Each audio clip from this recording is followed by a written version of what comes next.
বুড়ির পায়ে একটু কামড়া।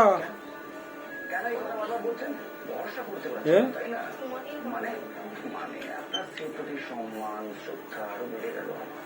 ভালো তো বার্তা নেই। Don't talk rubbish. বারবার ভালোবাসার কথা বলবেন না বিষ্ণুদেব। বলবো একবার নয়। কামড়া তো ওইখানটা বুড়ির পাটায় কামড়া দে। আজ গীতার প্রতি আমার শ্রদ্ধা অনেকটা বেড়ে গেল। কেন ও বাড়ি থেকে বেরিয়ে গেছে। তাকে নিয়ে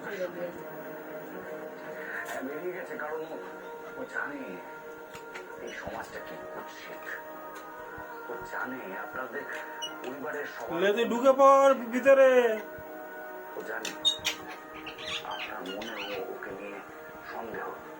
আপনি কিন্তু আমার দিকে আঙুল তুলছেন। বলতে বাধ্য হচ্ছে আপনার বাবার জন্য আপনি একজন পর পুরুষের কাছে নিজের স্ত্রীকে ছেড়ে দিয়ে রাত্রিবেলা চলে গেলেন।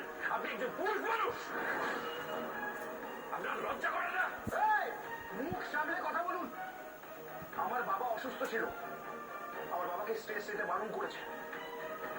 আমি পিতার প্রতি কর্তব্য পালন করেছি। কি খাচ্ছি তুই? পাশে আছে।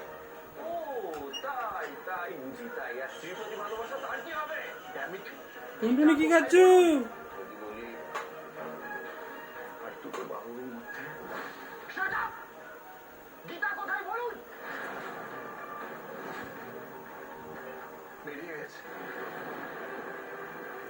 বেরিয়ে গেছে বললাম তো। প্রতীকবাবু আপনি কিন্তু ক্রমশ হাত ছাড়ছেন।